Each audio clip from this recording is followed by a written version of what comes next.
राजमाता जिजाऊ, स्त्री शिक्षणाची क्रांतिकारक क्रांतिज्योती सावित्रीबाई फुले, स्त्री शिक्षणासाठी, स्त्री सन्मानासाठी, स्त्री हक्कासाठी ज्या प्रत्येक माऊलीने लढा दिला त्या प्रत्येक माऊलीला माझा मानाचा मुजरा. अहो, झोपेचं सोंग घेतलेल्यांना उन्वावं कसं, बहिरेपणाचं सोंग घेतलेल्यांना सुनवावं कसं, आपल्या समाजातल्या स्त्रीला शिक्षणाच्या प्रवाहात आणावं कसं, शिक्षण हेच आपले जीवन आहे हे सांगावं कसं, पटवून द्यावं कसं. खरंच आज आपला समाज, आपला देश खूप प्रगती करत आहे, प्रगतीच्या वाटचालीत आहे. तरी आपल्या समाजात स्त्रीला जेवढे महत्वाचे स्थान मिळाले पाहिजे तेवढे नाही मिळत. म्हणूनच एका स्त्रीला, एका लहान मुलीला तिच्या आईच्या गर्भातच मारून टाकले जायचे. तिच्या जन्मा अगोदरच तिचं बालपण हिरावून घेतलं जायचं. तेव्हा आपल्याला कोण अधिकार द्यायचं त्या उमळत्या कळीला नष्ट करायचा, तिला मुळापासून तोडायचा. तेव्हा ती उमळती कळी आपल्या आईला म्हणायची, पुरुषत्वाच्या ओझ्याखाली लपलेले स्त्रीचे हे जग अश्रू नयनांनी पाहायचाय, पुरुषत्वाच्या ओझ्याखाली लपलेले स्त्रीचे हे जग अश्रू नयनांनी पाहायचाय.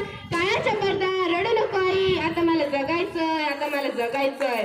आपल्याला, आपल्या समाजाला असं नाही केलं पाहिजे. मुलगा झाला तर चांगलं होईल, पण मुलगी नको.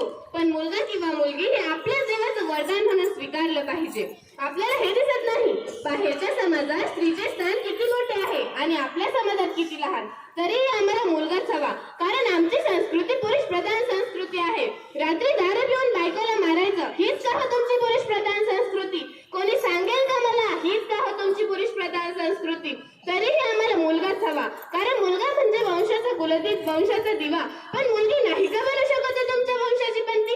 तिलाही हक्क आहे जगायचा, पण लक्षात ठेवा मुलगा एकाच घराचा दिवा, पण मुलगी सासर आणि माहेर ही दोन्ही घरात तेवत ठेवणारी एक जळजळती ज्योत आहे.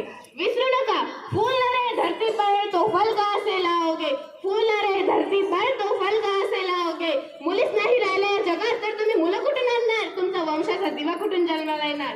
फूल न रहे धरती पर तो फल कहां से लाओगे, अंश काटकर अपना तुम वंश कहां से बढ़ाओगे, अंश काटकर अपना तुम वंश कहां से बढ़ाओगे.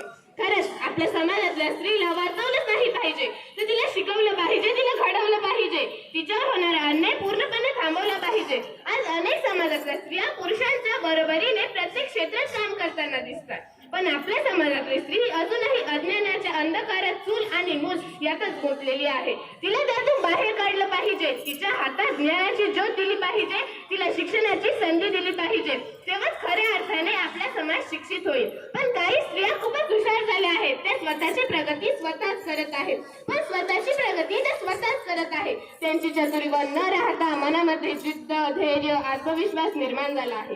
कोणीतरी म्हटलं आहे, अरे लाटांबरोबर ते सगळेच पोहतात, अरे लाटांबरोबर ते सगळेच पोहतात. पण खरा शिबीर तोच असतो जो लाटांना भेदून पुढे जातो, खरा शिबीर तोच असतो जो लाटांना भेदून पुढे जातो. तशाच काही स्त्रिया आहेत, पण या जगाची रीतच अशी आहे. दोष कोणाचाही असो, पण दोष मात्र स्त्रीलाच का दिला जातो बरं?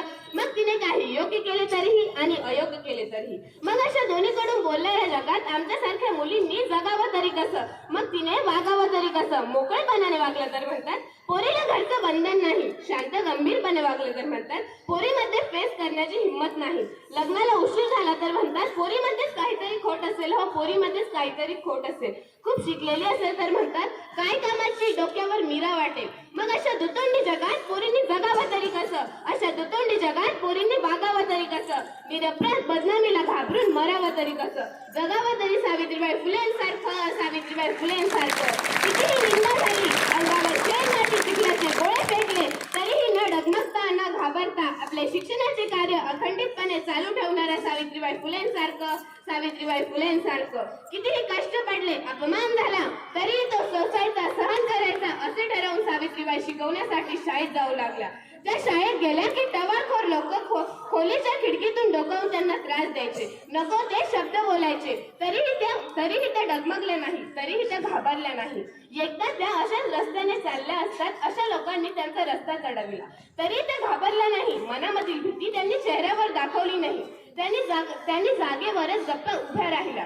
सूर्याकडे पाहत नमस्कार करीत म्हणाला, हे परमेश्वरा मी माझे कर्तव्य करीत आहे, हे परमेश्वरा मी माझे कर्तव्य करीत आहे. आहे. या लोकांना क्षमस्व कर, यांचे भले कर. सावित्रीचे हे धोरण त्यांच्या मुखावरील सावित भाव पाहून रस्ता अडवून उभे असलेले लोक मुकाट्याने बाजूला झाले. दुसऱ्या दिवशीपासून ज्योतिबांनी सावित्रीबाईंच्या बरोबर शिपाई दिला. सावित्रीबाईंच्या अशा धीरवंदक वागण्यामुळे उच्च वर्गातील लोकांना मात्र संताप अनावर झाला होता. आज कितीतरी मुली शिकल्या तर त्या खरंच सावित्रीच्या लेकी होती. म्हणूनच आज मुली शिकल्या पाहिजे, म्हणूनच आज मुली घडल्या पाहिजे. बोलायचं तर खूप आहे, पण काय घड्याळीकडे लक्ष जात आहे. वेळ खूप कमी आहे, म्हणून मी माझ्या शब्दांना इथेच विराम लावते. जय हिंद, जय भारत.